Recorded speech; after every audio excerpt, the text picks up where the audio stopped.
Assalamualaikum warahmatullahi wabarakatuh. Saya Zahra Putri Pertiwi dengan NIM 8111422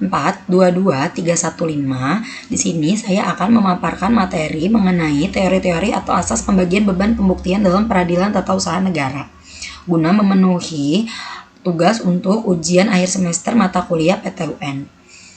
Jadi berdasarkan pada pasal 107 Undang-Undang Nomor 5 Tahun 1986, penilaian dan pembuktian di Peradilan Tata Usaha Negara Indonesia sendiri dilakukan dengan menggunakan alat bukti yang bebas. Konsep dari alat bukti yang bebas ini mencerminkan suatu fleksibilitas dalam penerapan hukum, di mana hakim diberikan kebebasan untuk menentukan apa yang dianggap sebagai bukti yang relevan dan dapat diterima. Lebih lanjutnya mengenai alat bukti yang bebas ini akan dibahas dalam 3 kategori yang menjelaskan sejauh mana hukum positif di Indonesia dapat mengikat hakim dalam proses pembuktian di dalam sidang. Ketiga teori ini akan membantu memahami dinamika antara hukum yang tertulis dan interpretasi yang dilakukan oleh hakim selama praktik peradilan, serta bagaimana hal ini berimplikasi terhadap keadilan substansif dalam setiap kasus yang dihadapi oleh PTUN. Yang pertama, adanya teori pembuktian bebas. Teori ini merupakan suatu sistem doktrinal yang pembuktiannya mengharuskan hakim bebas untuk menentukan keyakinannya tanpa diikat oleh hukum. Meskipun demikian, hakim tidak boleh mengabaikan tanggung jawabnya untuk menjelaskan proses yang dilaluinya dalam mencapai keyakinan tersebut. Teori ini tidak menetapkan klausul alat bukti yang diterimanya. Teori ini hanya diharapkan untuk menilai untuk memberikan ruang bagi hakim untuk mencari kebenaran saja. Dengan demikian, teori ini bertujuan agar keputusan hakim dapat seoptimal mungkin untuk mendekati keadilan tanpa adanya terlalu terikat pada alat bukti yang diajukan oleh para pihak-pihak yang terlibat dalam perkara tersebut. Yang kedua, adanya teori pembuktian terikat. Teori ini mengakibatkan hakim terikat pada bukti-bukti yang diajukan oleh pihak-pihak yang berperkara. Dan oleh karena itu, hakim harus mengambil keputusan sesuai dengan bukti-bukti yang diajukan dalam persidangan. Teori ini menghendaki agar putusan hakim memberikan kepastian hukum yang sebesar-besarnya.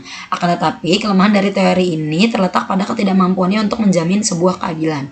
Teori ini sendiri terbagi menjadi 2 jenis. Yang pertama, adanya teori pembuktian negatif dan teori pembuktian positif. Teori pembuktian negatif sendiri menetapkan adanya ketentuan yang melarang hakim untuk melakukan tindakan tertentu terkait suatu pembuktian. Kalau teori pembuktian positif sendiri, selain adanya larangan, teori ini juga menetapkan suatu perintah bagi hakim. Kemudian yang ketiga, adanya teori pembuktian gabungan. Teori ini artinya hakim memiliki kebebasan sekaligus batasan dalam menilai hasil pembuktian. Sebagai contoh, hakim dapat bebas menilai alat bukti awal tetapi masih memerlukan adanya sumpah tambahan. Jadi, jika sumpah tambahan tersebut dilakukan, hakim akan terikat untuk menilainya. Sebaliknya, jika tidak ada sumpah tambahan, maka hakim memiliki kebebasan penuh untuk menilai alat bukti tersebut.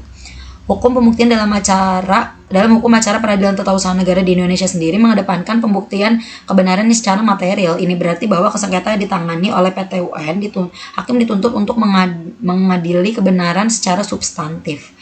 Bukan hanya berfokus pada apa yang disampaikan pada para pihak selama persidangan saja, tapi terdapat beberapa konsepsi terhadap pembuktian yang dikenal dalam tulisan-tulisan hukum, antara lain sebagai berikut. Yang pertama, adanya teori beban pembuktian afirmatif. Teori ini mengisyaratkan bahwa beban pembuktian terletak pada pihak yang mengklaim suatu hal, bukan pada pihak yang membantah klaim tersebut. Prinsip ini tetap berlaku bahkan ketika harus dibuktikan adalah sesuatu yang bersifat negatif, seperti muncul dalam berbagai keadaan tertentu yang tidak menyangkut hal yang dapat terjadi.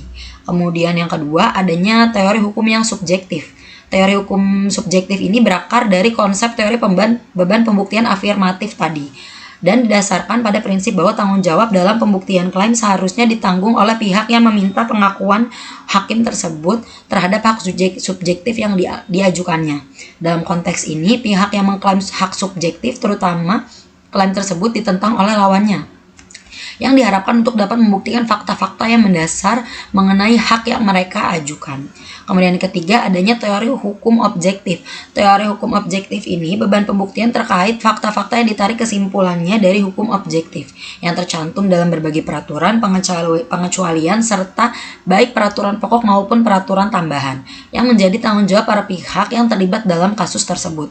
Ini berarti bahwa setiap pihak harus dapat mengajukan bukti yang mendukung klaim mereka sesuai dengan ketentuan yang berlaku.